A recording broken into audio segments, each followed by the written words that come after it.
အားလုံးပဲမင်္ဂလာပါခင်ဗျအခုဗီဒီယိုလေးကတော့ကိုယ်ဆိုင်မှာရှိတဲ့ဟင်းပွဲတွေကိုစက်သားနဲ့ယူသေးချင်လားဝက်သားနဲ့ယူသေးချင်လားပဇွန်နဲ့ယူသေးချင်လားဆိုတာကျွန်တော်တို့စားသုံးသူတွေရွေးချယ်နိုင်အောင်ပြုလုပ်ပေးတဲ့အပိုင်းလေးကိုကျွန်တော်ရှင်းပြပေးမှာပဲဖြစ်ပါတယ်ခင်ဗျကျွန်တော်တို့ဥစွာပထမပေါ့နော်ကျွန်တော်တို့ကိုယ့်အကောင့်ထဲမှာရှိရဲ့ဒီဘက် if logo လေးရဲ့ down ရဲ့ဒီဘက်မှာပေါ့နော်အဲ့ဒါလေးကိုနှိပ်လိုက်ပါပြီးရင်တော့ကျွန်တော်တို့ food ဆိုတဲ့ဟာလေးကိုနှိပ်လိုက်ပါခင်ဗျပြီးသွားရင်တော့ကျွန်တော်တို့ food ဆိုတဲ့ဟာလေးကိုထပ်နှိပ်လိုက်ပါဒါလေးဟာတစ်ခုနဲ့ပြပေးပါမယ်ကျွန်တော်မာလာရှမ်းကွန်းနဲ့ပြပေးမယ်ခင်ဗျမာလာရှမ်းကွန်းနဲ့ကျွန်တော်ပြပေးပါမယ်ဒီမှန် blue ပုံလေးကိုနှိပ်လိုက်ပါမယ်ပြီးတော့ကျွန်တော်ဒီမှာ edit included item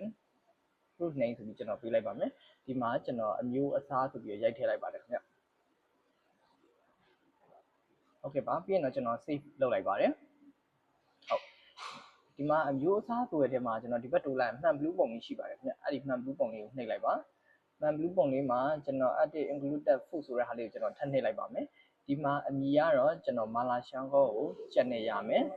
သူ့ရဲ့ဈေးနှုန်းလေးကကျွန်တော်တို့ဘယ်လောက်လဲဆိုတော့149ဟုတ်ပြီအဲ့ဒီမှာဆိုလို့ရှိရင် select မတက်မှာကျွန်တော် select item ဆိုပြီးထည့်လိုက်ပါမယ်decoration မှာလည်းကျွန်တော်တို့ကိုပေါ့နော်အဲ့လိုမျိုးဘယ်လိုလုပ်ထားရဲဆိုတာလည်းရှင်းပြပေးခြင်းလို့ရှင်းပြလို့ရပါတယ်ကျွန်တော်တော့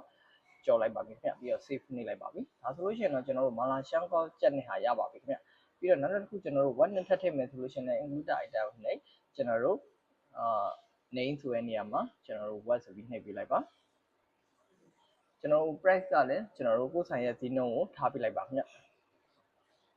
ပြီးရင်တော့ select method ထဲမှာကျွန်တော်တို့ select item ဆိုပြီးရွေးပါတယ်အဲ့ဒီနှစ်ခုရဲ့ကွာဟာချက်ကိုလည်းကျွန်တော်ပြီးကြရင်ရှင်းပြပေးပါမယ်ခင်ဗျပြီးရင်တော့ကျွန်တော် save လေးကိုနှိပ်လိုက်ပါတယ်ဒါဆိုလို့ရှိရင်တော့ကျွန်တော်မာလာရှမ်းကောဝက်နဲ့လည်းရပြီကြက်နဲ့လည်းရပြီကျွန်တော်တို့ပုံမှန်ရောင်းသေးရတော့149ပေါ့နော်ဒါအောင်မှ186ဘာလို့ဖြစ်နေရလဲဆိုလို့ရှိရင်တော့ကျွန်တော်တို့ application ဘက်ကနေပြီးတော့ 25% တင်ထားပြီးသားမလို့ပဲဖြစ်ပါတယ်ခင်ဗျဟုတ်ကဲ့ပါပြီးတော့ကျွန်တော်နောက်တစ်ထိုးထပ်ထည့်ပေးပါမယ် included item ကိုကျွန်တော်နှိပ်မယ် name ကိုနှိပ်မယ် name ကိုနှိပ်ပြီးတော့ကျွန်တော်ပင်လယ်စာနဲ့ထည့်ပြမယ်ခင်ဗျပင်လယ်စာပေါ့နော်ပင်လယ်စာနဲ့ကျွန်တော်ထည့်လိုက်မယ် price ကိုကြတော့ကျွန်တော်189ဆိုင်ရောင်းသေးပေါ့နော်ထည့်လိုက်မယ်ပြီးတော့ကျွန်တော်ခုနက select item ကိုထည့်ပြပေးရဲ့အတွက်ကြောင့်ကိုက addition item ဆိုတဲ့ဟာလေးကိုကျွန်တော်ထည့်ပြပေးပါမယ်ပြီးတော့သူ့ရဲ့ကွာဟာချက်လေးကိုလည်းကျွန်တော်ရှင်းပြပေးပါမယ်ခင်ဗျကျွန်တော်အခုတစ်ခါတော့ addition item ကိုနှိပ်လိုက်ပါတယ်ပြီးတော့ကျွန်တော် save နှိပ်လိုက်ပါတယ်ခင်ဗျဟုတ်ကဲ့ပါ select method ထဲမှာပေါ့နော်ကျွန်တော်တို့အဲ့ဒီနှစ်ခုရဲ့ကွာဟာချက်လေးကိုကျွန်တော်ပြပေးပါမယ်ဟုတ်ပါတော့နှစ်ခုရှိတဲ့ဟာဘာကွာလဲဆိုတဲ့ဟာကျွန်တော်ပြပေးပါမယ်အဲ့တော့ကျွန်တော်တို့ user တွေစားသုံးသူတွေအသုံးပြုတဲ့ကျွန်တော်အဲ့ထဲမှာကျွန်တော်သွားကြည့်လိုက်ပါမယ်ကျွန်တော်ခုနကတော့စမ်းပြထားတဲ့ sign လေးကိုကျွန်တော်ဝင်လိုက်ပါမယ်ခုနကကျွန်တော်စမ်းပြထားတဲ့ sign လေးကိုကျွန်တော်ဝင်လိုက်ပါမယ်ဗျဟုတ်ကဲ့ပါပြီးကျွန်တော်ခောက်ဆွဲပြီးမာလာရှမ်းကောကိုကျွန်တော်ဝင်လိုက်ပါမယ်